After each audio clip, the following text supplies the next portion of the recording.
जर्मन में भी थोड़ा सुने कि हमारे जो नए मुरब्बियान हैं वो किस तरह in Israel und mit unseren deutschen Waffen werden Menschen, unschuldige Menschen, Kinder und Frauen das Leben genommen. Und da können wir unsere Stimme erheben und da können wir das Unrecht auch aufzeigen.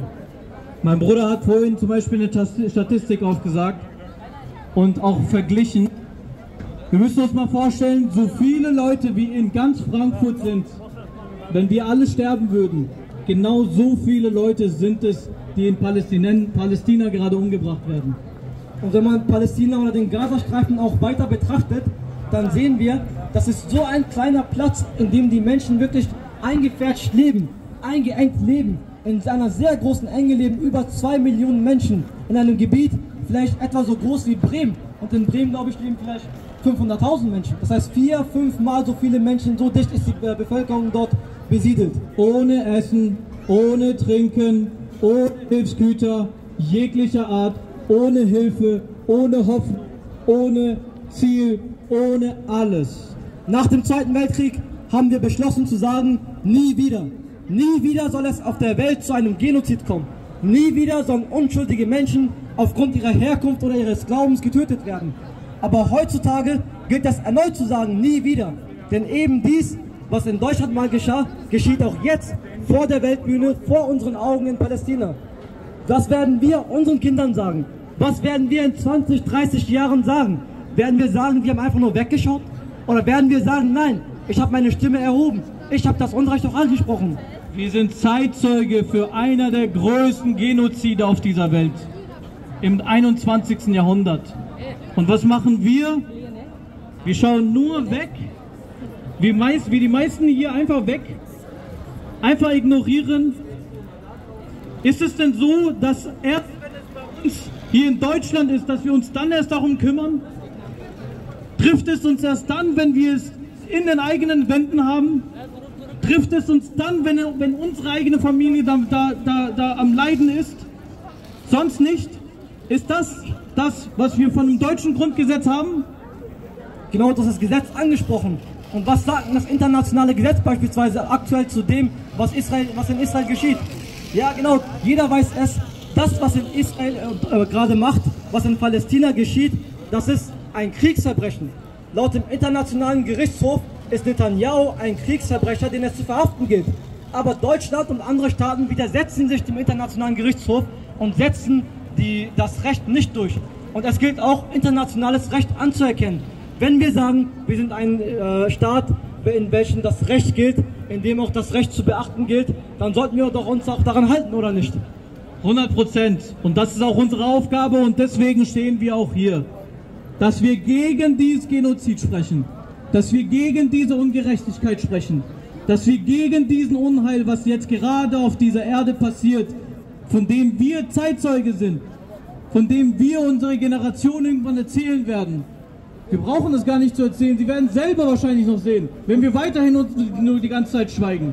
Und die Frage ist, wie stehen wir denn in 20, 30 Jahren da?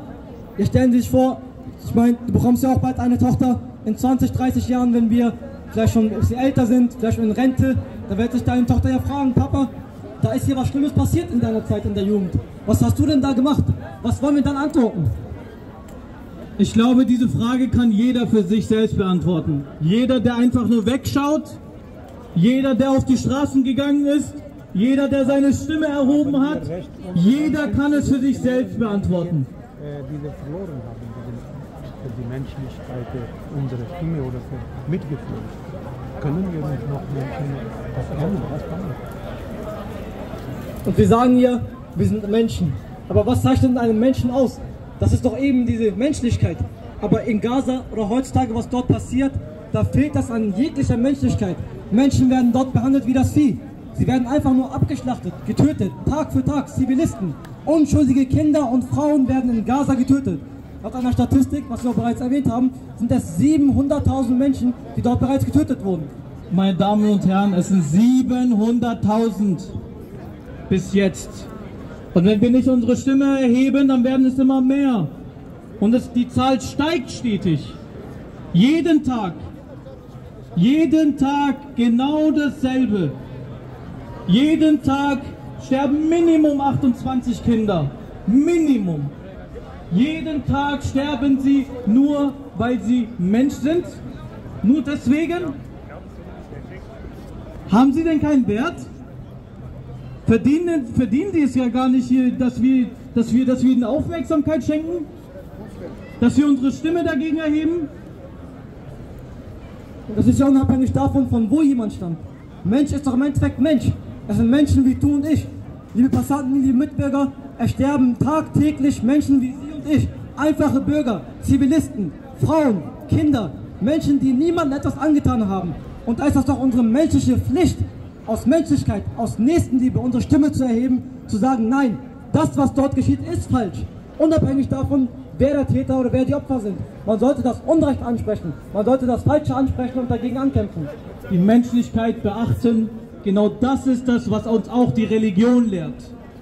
Sei es ein Christ, sei es ein Jude oder sei es ein Moslem.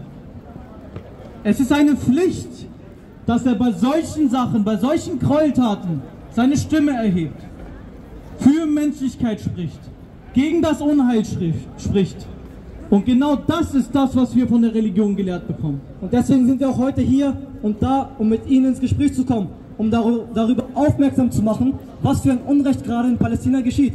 Und was du bereits erklärt hast, es ist unsere menschliche Pflicht, das Unrecht anzusprechen, zu zeigen, dass was falsch ist, auch aufzuzeigen und so zu benennen. Und der heilige Prophet Mohammed, Friede und Segen Gottes sei mit ihm, hat auch gesagt, dass wenn jemand ein Unrecht sieht, dann ist es seine Pflicht, es zu bekämpfen. Sei es mit der Hand, mit der Zunge oder in seinem Herzen es als falsch zu erachten. Mein Bruder, es ist traurig, dass heutzutage immer noch so viele Leute weggucken. So viele Leute schauen sich das Leid an durch Social Media. Wir sind sogar teilweise so desensibilisiert, dass wir mittlerweile nur noch diese ganzen Reels hochscrollen. Wir sehen so viel Leid, so viel Blut, so viel Unheil. Und trotzdem haben wir es gar nicht eigentlich wir können uns das gar nicht vorstellen. Mir fehlen die Worte eigentlich. Es ist traurig. Wir müssen uns mal in die Lage dieser Menschen hineinversetzen. Ja, stell dir mal vor, du stehst auf, heutzutage, wir stehen auf, wir haben einen Kopf über dem Dach, wir leben in Gemütlichkeit, uns geht das gut, wir haben Essen und Trinken. Aber diesen Menschen, ihnen fehlt das einfach an alles. Sie haben weder Essen, noch haben sie Trinken, noch haben sie ein Dach über dem Kopf, noch haben sie irgendeinen Schutz vor den Raketen und vor den Bomben, die auf sie abgeworfen werden. Und was sie wollen, ist nur Frieden. Und dafür stehen wir ein, als Ahmadiyya Muslimgemeinde, deren Motto es auch ist, Liebe für alle, Hass für keinen. Das heißt, jeder Mensch hat das Recht verdient, in Frieden und in Sicherheit zu leben. Schaut nicht weg und erhebt eure Stimmen gegen diesen ganzen Unheil. Schaut nicht weg. Es sind Leute, die unsere Hilfe brauchen. Es sind 700.000 Menschen, die ihr Leben schon gelassen haben, die ihr Leben schon verloren haben. Und ich glaube, ich möchte natürlich nicht, dass mehr Leute sterben. Und das wollen wir alle nicht. Deswegen schaut nicht weg, erhebt eure Stimme gegen diesen Unheil.